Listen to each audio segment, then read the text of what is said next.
This is Andreas Batakis and welcome to the Real Show. As you can see behind me, two parts in our show today. First, we're going to talk about February and what happened last month, since the statistics are out once again. And second of all, we're going to go and discuss a little bit about house supply and housing affordability. So let's get started, shall we? So, I believe you can see behind me already some of the numbers, so let me explain.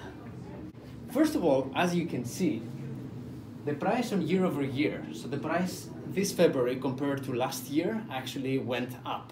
More than 780,000, while last year it was actually almost 767,000. So that's a significant increase. At the same time, we had more sales this month compared to last month, compared to January. So month to month, we also have an increase in the number of homes sold. And we actually had the price increase as well. The average price in February compared to January of 2019 was also significantly higher. However, there is a however. If you look at year over year, where the actual volume of sales is, we can see in February of 2019, we actually had 2.4% less homes sold compared to the same month last year. Now you may wonder, how is it possible that when the volume of sales year over year is going down, that the prices keep going up?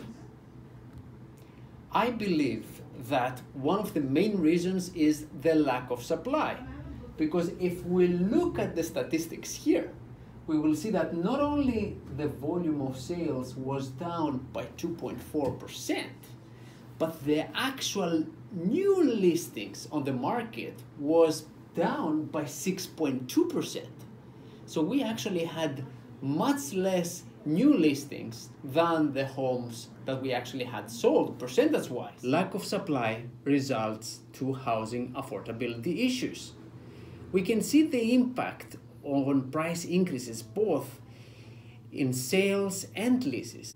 Last week I was at a roundtable discussion where this was tackled by different perspectives. There were opinions expressed by developers, by contractors, by realtors, by city officials, even by economists. There were a lot of conflicting, of course, opinions, and the discussion actually became quite heated at some point. Developers kept saying that we want to develop, we want to add more homes in the market within Toronto, but the city is making it difficult for projects to materialize. There was even a story shared that it actually may take up to 10 years to complete a project nowadays in specific areas of the city.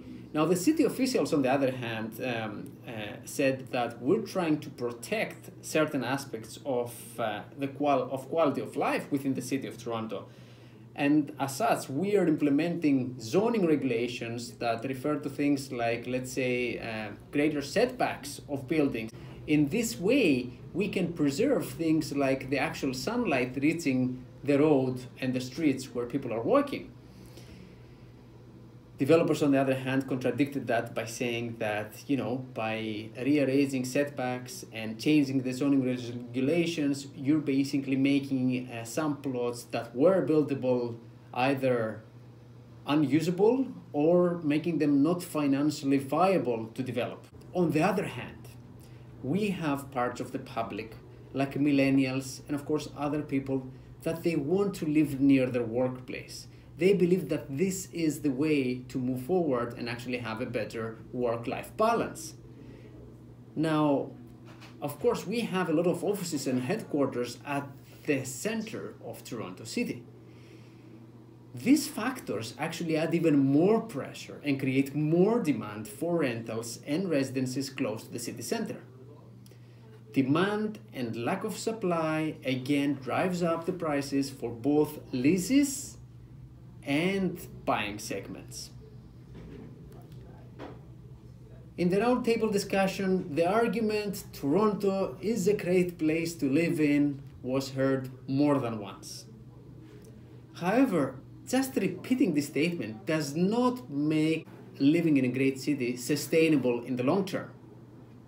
If the supply is not there, if prices increase eventually and drive people away, if the skyscrapers basically fill the city center and the sunlight no longer reaches the ground, will it still be a great place that everybody will want to live in? And to top it all up, we have traffic jams and the issue of transportation within the city. You've all experienced, or we've all experienced things like the image behind me. So what do we do about that? Interestingly enough, millennials are not keen on owning a vehicle, exactly because they realize and they have experienced the hassle of actually owning a vehicle and be stuck in a traffic jam. Again, it goes back to work-life balance, right? If you're going to be commuting 1.5 hours to go to work and another 1.5 hours to come back home, that doesn't sound like a desirable or an ideal scenario for your life or for the rest of your life. If we want cars to dominate the city, we will also force upon ourselves situations with large plots of land being available for parking area, like the one you see behind me.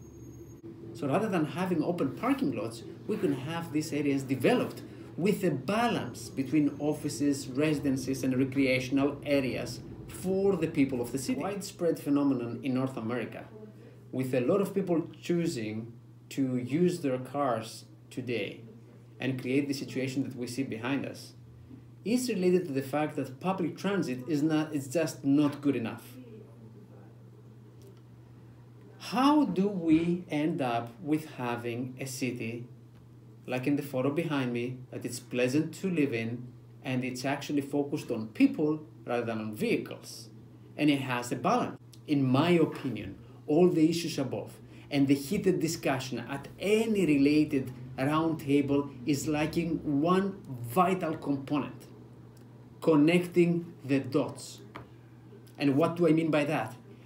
We have reached the point, probably a long time ago, but let's at least recognize it now, that we've reached the point where Toronto needs a master plan. Traffic can be addressed by better transit options.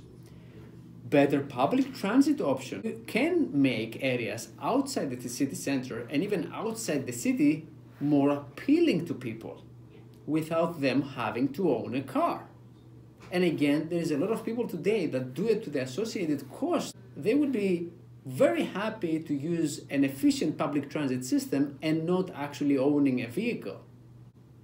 Making areas outside the city center more appealing not only will reduce the pressure on prices because it will reduce demand for residences within the city center, but it will also reduce pressure on other aspects like infrastructure, because it's one thing to say we're going to allow for hundreds of thousands of residences or condos to be created within the city, and it's another thing to build or develop the infrastructure further so that they can accommodate for these additional residences. All the issues are interrelated. And yes, the city center needs to be protected. Zoning regulations need to allow for a livable city center. My point is that we can't address any of this as a standalone issue, because what we do then is just magnifying the problem in other areas. Thus, the need for a master plan, where we can look at the big picture, the city as a whole, as a living organism. And it's important for all of us to contribute in this discussion. That's all I wanted to share with you for today. I hope I can initiate some thought-provoking or interesting discussions. Thank you for being with me. This is Andreas Batakis, and you've just watched another episode of The Real Show.